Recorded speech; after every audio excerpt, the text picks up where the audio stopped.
Welcome, everybody, to another Friday afternoon, to another edition of Sober Life Podcast. I hope everybody's having a great week and, more importantly, a great Friday. Fridays are great. TGIF. You can see I'm all relaxed. I got my hat on. I'm ready to start my weekend. But we love bringing these shows to you. Sober Life Podcast is all about living clean and sober, making the best of your life. It's not a sentence. Being in recovery is not a sentence. Being in recovery is an opening a whole new life with more freedoms than you could possibly imagine. And that's what we like to talk about. And we bring our guests in to talk about that. Before we start and I introduce my guest, I want to tell everybody, please remember to like this show and share it with your friends. And leave comments for us, please. If you're out there watching live, and some of you might be, and some of you might be watching the, even if you watch the reruns, if you leave the comments, we'll get your comments. And if you want to be on the show, also let us know that too.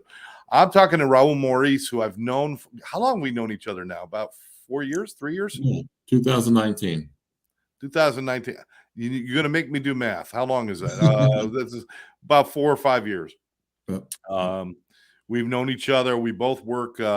We've been bouncing around working in the business, doing one thing or another for quite a long time, the business of recovery and helping other people, and certainly taking care of our own recovery along the way. Again, Raul's great to see you, my friend. How is everything today? Everything's really good, Scott. And thanks for having me on the show.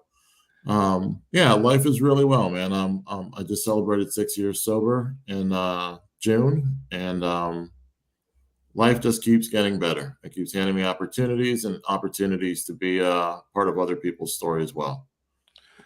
And, in 6 years, the person you were 6 years ago is not who we're seeing sitting in front of us right now, is it?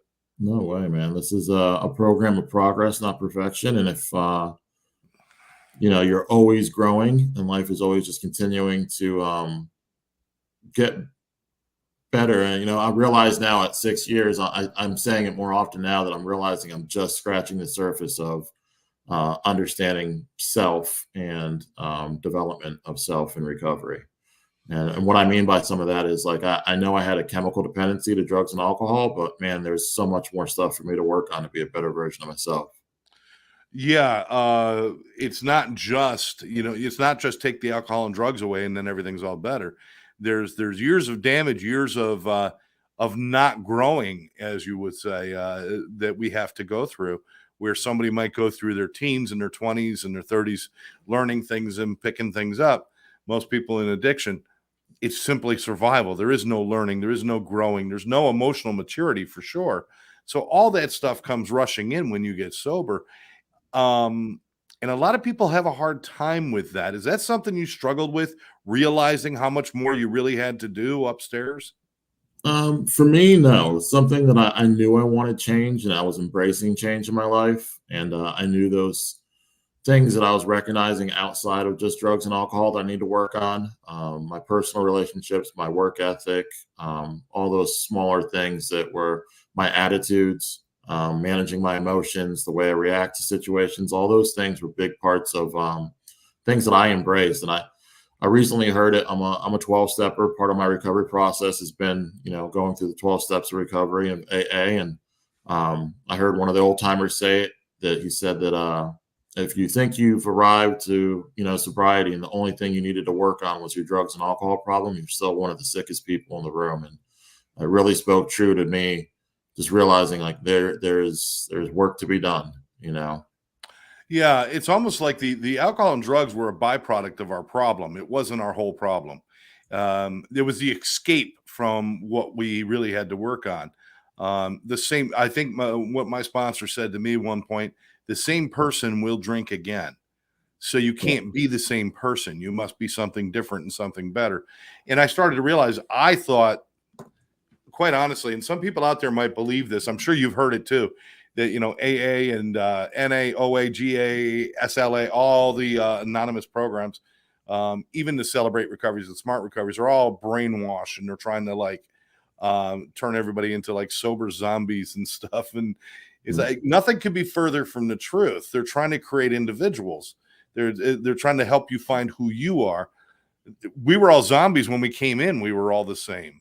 But as you grow in recovery, you're not like just being like everybody else. You're becoming your own unique person. Isn't that right? Yeah, it's definitely a self-exploration process where you learn who you are. I had one of my sponsors tell me in a very direct way that, Raul, you're doing this fourth and fifth step for you.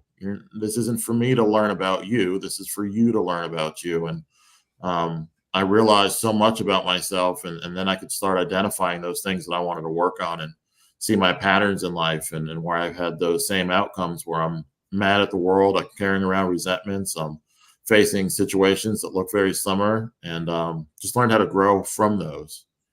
Yeah.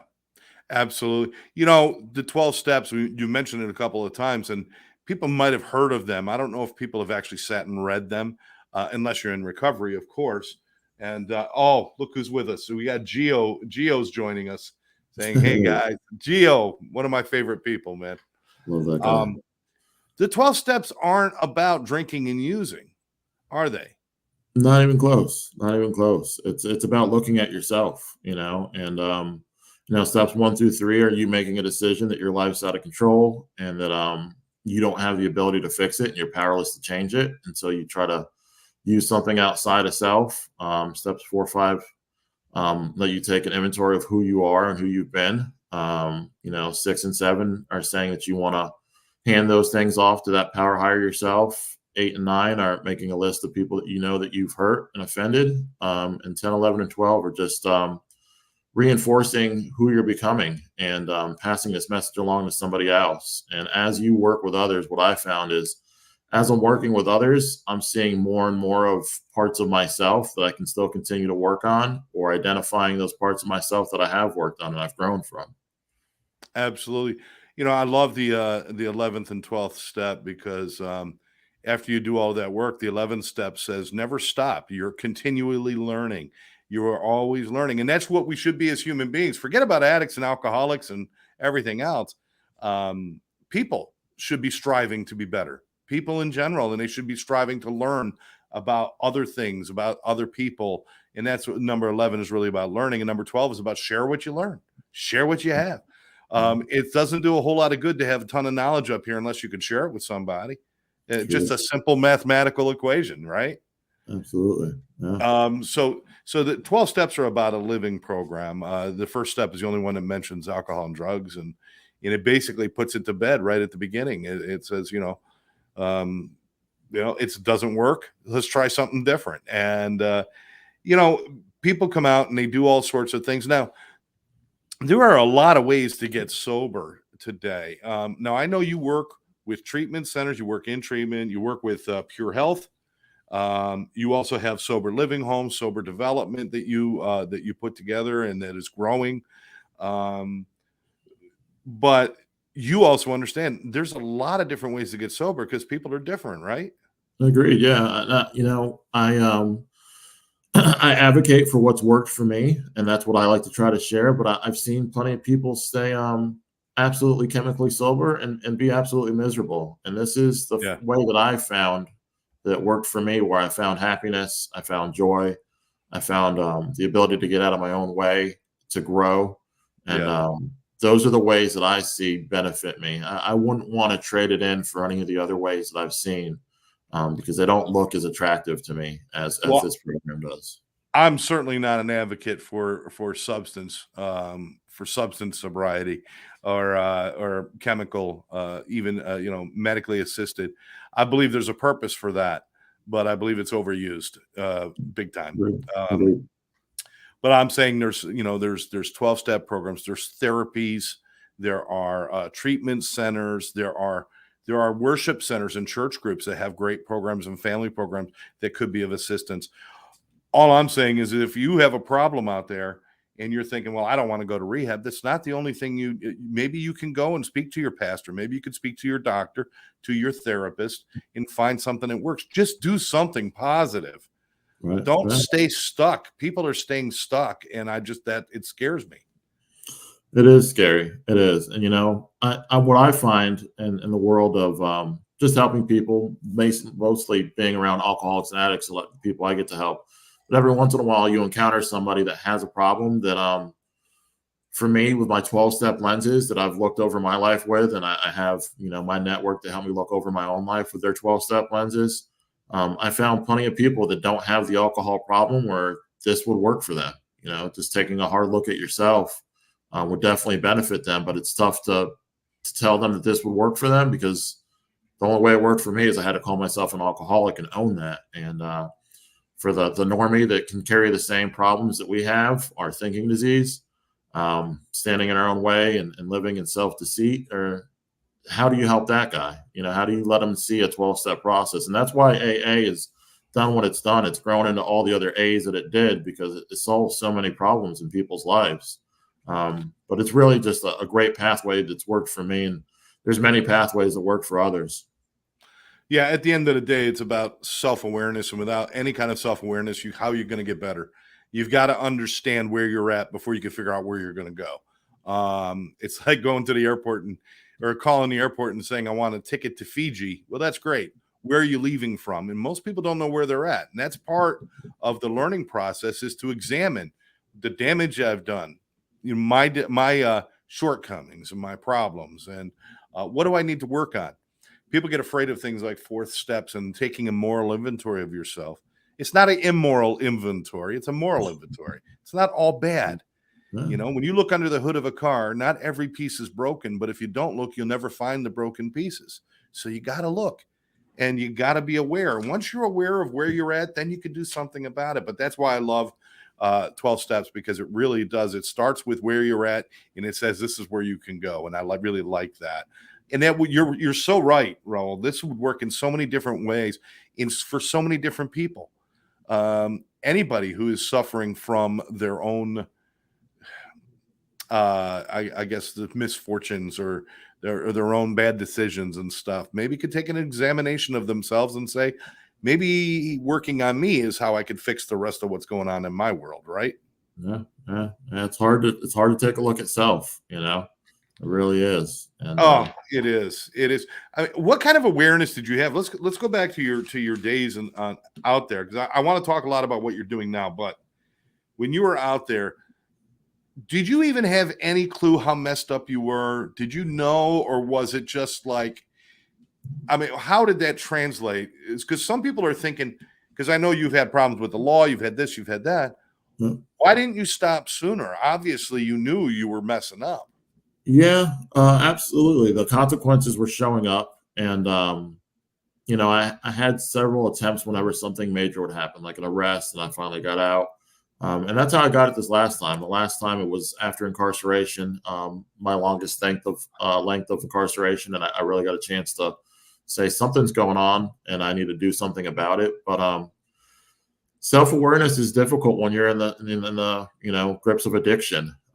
You're so numb. And that temporary relief seemed to be okay. And you just forget about the problem so quickly and so frequently, because your only focus becomes, how do I escape from reality? So self-awareness definitely wasn't something that was present. And that's something, as a crisis would happen, an arrest, an overdose. And I faced all those in my addiction. And every time would slow myself down enough to say, hey, I got to do something about this. This is far from normal, and this is far from okay. But I never got to a place where I was really ready to work on it, and given the right resources to work on it. My story of recovery, even though I say celebrate 6 years, I've only actually actively been in a recovery program for about the last 4.5 years. And it started with me reaching out, asking somebody for some help, and saying, hey, what do I do? What am I supposed to do to fix this? Because I really recognize it as a problem, and I don't ever want to return to the chemical part of it. So you spent the first year and a half or so kind of doing it on your own. Is that okay? Yeah. What was that like as compared to having a fellowship and a group of people around you? Tell me the difference between those two kinds of recovery. White knuckling and doing it on your own. I'm assuming it was a white knuckle thing, but doing it on your own or having a fellowship with you. Tell me the difference. So, man, is it much easier with a fellowship? If you want to become a farmer, you hang out with other farmers. If you want to become sober, you hang out with other sober people that are growing. And same thing on the other side of it. If you want to learn how to get high, or you're getting high, or living that party lifestyle, you do it with others that are doing that. So the fellowship is so important to me, because it makes it easier. You have support, you get encouragement from other people's successes, and you can see that it can be done. I was on the other side of it, incarcerated. I was having spiritual experiences because I had begun to read the big book. I had become a big believer and read the Bible daily. However, I didn't have the encouragement of this can really be done because I was watching it happen in other people's lives. And I think that's part of, that is part of the program where you start to see the hope that it's capable of being done because others are in front of you that have done it and are pouring back into you saying, come on, man, you're doing it. Keep up the work and keep applying this to your life, and it continues to work. Yeah, you can equate it to handing a baby a dictionary saying learn English.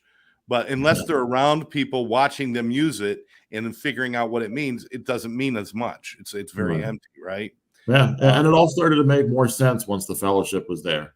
Yeah. The things that I had read were coming alive in life in front of me, where I can see other people had applied some of these principles. I can see other people who were applying this way of life, and their lives were improving. And I knew I wanted to be a part of that once I got a chance to see it. Now you were on our show before, a couple of maybe a year ago or so. You were in here and we did a show and we talked a lot about the struggles you went through. And it didn't sound like you were coming from a place of I trust a whole lot of people. It sounded like you were coming from a place where you don't trust anybody. What was that like building trust with people and learning to trust and learning to be vulnerable and talking to people? Because I know, especially for guys, I'm sure the girls are the same way. It's really hard to drop my guard and share with people when I'm in early recovery. How did you conquer that, or what happened to change that for you?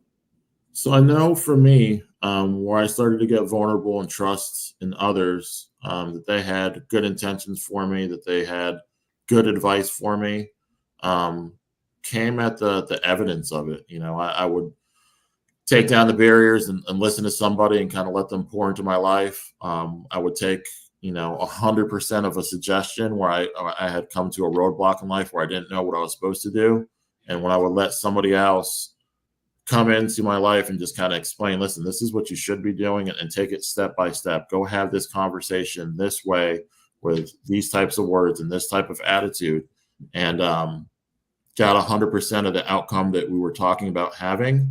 When I saw success with other people helping me guide my life, I started to become more and more trusting in others, that people had good intentions for me, and they were giving me good guidance. And it really just came over time, and it's come over time, more over time, with more of a bigger network, with more people that I trust. And I give guys this suggestion that I employ in my life now is that when you find somebody that gives you good advice, when you find somebody that helps you see yourself better, and helps you see your blind spots, grab that guy and pull him into your life, because that guy can help you as a good mentor or a good piece of your network.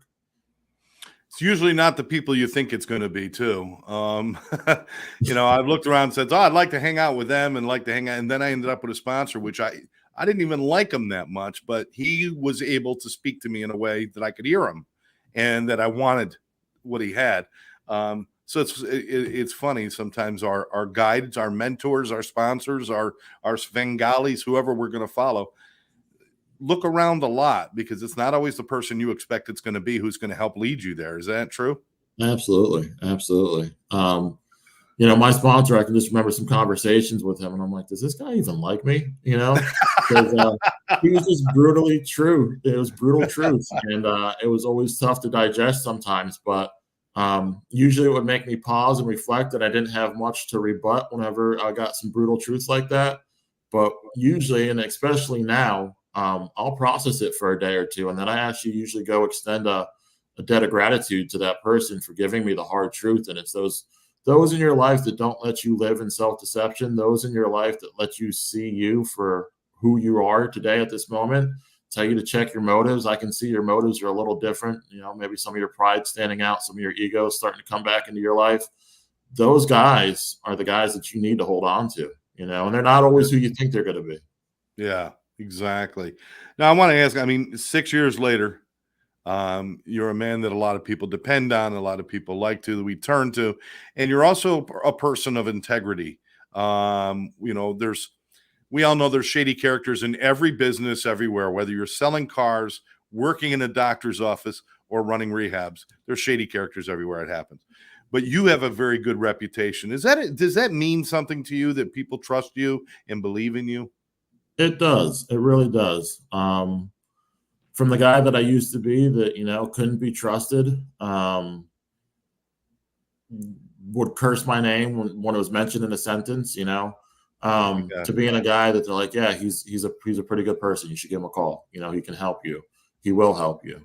That feels different in life, and it feels normal now because it's been a few years of being this new person. But in the beginning, it was really awkward. In the beginning, it was so foreign that when I would hear people say, "Man, like your life is going great, you're an inspiration," or "You're giving me hope," or "Yeah, he is a pretty good guy." A lot of that was difficult to process in the beginning because Yeah. that wasn't how you used to describe me in my active addiction. Really far from it. Yeah, and it's okay to have that. It's okay to be proud of yourself. I mean, doesn't mean you're prideful to have some pride in what you're doing, because of course you want to have some pride in what you're doing, or else you wouldn't be doing it, and that's good. And again, I applaud you for being that person. Now you're doing two things right now. You're at Pure Health, um, and tell us a little bit about what Pure Health is, where it is, and what kind of agency that is. Yeah, so Pure Health is a licensed treatment provider here in Vero Beach, Florida. We currently offer all outpatient services, and we have two divisions really. We have a substance abuse side with a full campus with housing, where we offer PHP and IOP services.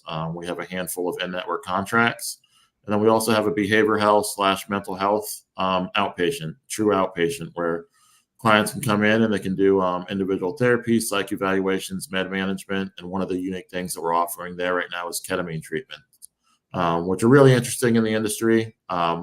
It's somewhat controversial, but I can say, being an abstinence-based guy in recovery, some of the evidence and experiences I've seen other people have are positive. And like you mentioned earlier, the maintenance programs, I think there's a place for some of that. However, I'm not a big believer in long-term maintenance. I think that's just turning in the rituals of the old for just a new substance that is more managed.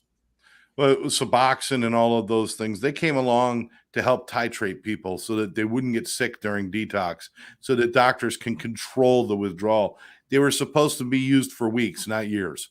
Right. And again, every tool has a purpose, and every tool can be used the wrong way. I believe ketamine also has a perfect purpose. It can also be used the wrong way. It's just like everything else. But I want people to come and find out more. Do they call you? Do they go online? What's the best way so they can learn more about Pure Health? Yeah, absolutely. Feel free to reach out to me. I don't know if we could provide my number afterwards if you want me to provide it Just now. shout it out now. It's all good. Yeah, so 772-634 4588. Almost always available. And if I miss a phone call, I always return it. And more than happy to share more details if somebody's looking for any of the services that we provide. Um, and excited about what we're doing. I know that we have a really passionate team. This is a really well thought out, passionate project with a team of passionate people. From our CEO to our clinicians, we have people that are in recovery, and I think that speaks a lot to just the understanding of we get you, we understand Yeah. how you feel right now, and sometimes it's not so much that people want to know how much you know; they want to know that you care and that you can relate. And I think that transmits through our program. Being able to relate is a lot. I mean, it's hard. People can sympathize and empathize, but to really understand, you've got to understand some of that pain. You don't have to have used the same substances or anything, but you have to understand the basics of what addiction can do to a human being on a personal level. It makes a lot of sense. I want to ask you now about sober development, which is your sober living home. How many do you have now? Is there more than one, right? Yeah, so we currently have two properties, 28 beds, all males. Recently received our FAR accreditation back in May, and Congratulations. yeah, and that's my personal passion project. I was just writing a mission statement or rewriting a mission statement for my website, and it just kind of made me reflect on where it started and how it's come along, and part of the reason I really enjoy doing the sober living thing is that I get a front row seat to watch the magic happen when it happens in guys' lives. when the recovery process really starts to take root, when people's lives really start to transform, watching them get their kids back, their families back, get the job, get the raise. All those are the things that happen that are evidence of a program. And I love watching that stuff come to life in people's lives. Do you bring your influence of your recovery into that program and really say that you have to work it, you have to do things, and there's, I'm sure that everybody's a little bit different, but how much does that play into it? You bringing in what works.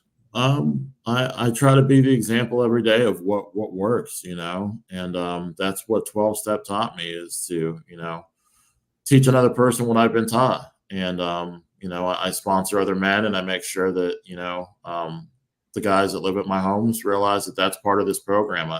Part of the failure that I've seen inside of 12-step is that people get through the 12 steps, and I think that there's a finish line at step 12, and that's really just another starting point where you get to start to pour into other people. So absolutely, I'm on site every day. I try to influence these guys the same way that somebody influenced me in my recovery. And I make sure that I tell them, when I'm telling you something, it's usually just something that's been shared with me. I'm not the origin of most of this information. And the way that I got well was asking for help. And then the second part of it was allowing people to access to help me. And I don't put myself on a pedestal or above any place. I make it clear that I have shortcomings and I have parts of my life that I'm still working on. And I have that network of guys that are helping me, that are giving me information and giving me input and helping me along the way, just like I'm getting to help them along the way. Well, we know that there's help, there's treatment for addictions and for mental health disorders. We have not found a cure for being human, though. And unfortunately, that means that we're going to have shortcomings. We're going to have faults. The beautiful thing is, if you develop a life of recovery where your life is about improvement of yourself, when those things come up, we can deal with them instead of sweeping them under the rug and ignoring our shortcomings and our misgivings. Opening a sober house, was it what you thought it would be, or was there more to it than you thought? There was a lot more to it than I thought. I really kind of landed in the opportunity as a house manager. It failed miserably in the beginning, to the point where they wanted to close it. And I felt like I was just starting to figure out some components of how it worked and how to make it work, and was allowed to just take over the entire operation. But I have learned a lot in the last 4.5 years of doing this. And, even so much so, like this FAR accreditation that we just received, I had a mentor tell me, Raul, go after that, be one of the guys that's one of the good guys recognized by your efforts to pour into, something that you don't need to do by law. However, the ones that are doing it right are doing it. So go join that team. And, there's a huge learning process in that, where I just learned better policies and procedures and just put, guidelines around how we operate. And it just showed me a lot. So always continuing to improve, always continuing to learn, and grateful for the guidance that I keep around myself. And it's all geared towards the success of your people, your residents. Their success keeps you in business, and you pushing for their success keeps them staying good. And so it's a symbiotic relationship. You're not just dumping them in a house and saying, go find a job and pay rent. There's a whole lot more to it. But unfortunately, there's a lot of people that didn't learn that lesson. You got into it, realized I'm over my head, let me learn more, and you did it. Other people are still running disreputable places, places that are not healthy. How do you think somebody can tell the difference when they're looking for places? How can they tell the difference? Because you can't do it online, because they always put the pretty pictures online. No. But how do you know you're getting into a place that is a healthy, sober living environment? I think a lot of it has to do with the culture. Not all homes are created equally. Sometimes you have the luxury of having, the most beautiful accommodation, but the culture of recovery isn't there. To me, what the culture of recovery looks like is that you can tell that there's people with a growth mindset, people that are developing themselves into better versions of self. And to me, that's the easiest way to recognize it. Here in Vero Beach, there's some good players, and there's some people that are, still trying to figure it out, or maybe we'll never figure it out. I don't even know how to look at it, but I know that Yeah. you can definitely see the difference inside of the culture of the people that are there and the reasons that they're there. And you can see, the motivation behind recovery or the motivation behind other things. And if the motivation is recovery, it's clear to see that there's people that want to change their lives for the better. Yeah, I want to make it clear, Raul and I, we're not calling anybody out because we know a lot of people go into it with the best intentions. But when it gets hard, they can't figure it out. And sometimes it falls into a stagnant kind of thing. One of the things I could definitely tell you is see the house, tour the house, talk to the people. Talk to the people that are living there, talk to the house managers, talk to the owners if you want to. Just talk to somebody. And, you walk into a place, I'm going to tell you, if there's food all over the place and dirt on the floor and it's a mess, how are you expecting people to be living right when you're seeing that kind of thing? You work with life skills too while people are there? I mean, as much as you can? Yeah, absolutely. That's part of sobriety, like making your bed every day is one of those things. It's not chemical sobriety, but that is a facet of sobriety. Keeping Right. your area and your home and your living, space organized and neat. Like if it's disorganized on the outside, it's going to be really disorganized on the inside. Like this is the inside job that we're working on. So you have to start putting all compartments of your life back together. And those are things that we go over with the guys. They're given a little bit of grace to try to figure it out, but the culture inside the house speaks to those guys. Like, hey, man, you're going to want to make your bed or they're going to say something to you about it. Or, you can't eat in your room. That's just not what we do here. So the small things that might seem insignificant to just chemical sobriety are really the bigger picture of like, that's what makes us well. That's what keeps us well. Absolutely. Couldn't have said it better. Again, let's put your phone number. If they want to know about your sober living, they can call you as well, correct? Absolutely. The same numbers. So it's 772-634-4588. And, if we don't have beds available, we always refer into other reputable services here in Indian River County. So, always looking for an opportunity to help somebody. And even as women, there's opportunities here for women as well in Indian River County. And hopefully the future of sober development looks like it's opening a women's house. I don't know how soon that would be, but I know that the community is really asking for it and seeing the work that we're doing. So hopefully the future holds something like that for us. Always love to see the good guys expand. Always like to see that. And I appreciate the fact that you're thinking about the women's house because we know that there are very few out there. There's a lot of men's houses, very few women's, but again, please check it out. Ask about Pure Health. Ask about sober development, the sober living. Raul, thanks for taking your time on a Friday afternoon to spend it with us. We appreciate it as always, my friend. Yeah. Thanks for having me. It's always a pleasure to catch up with you, Scott. And usually I walk away from these podcasts just kind of reflecting on life and kind of seeing where life has got me today. So always grateful for the opportunity to sit and talk with you.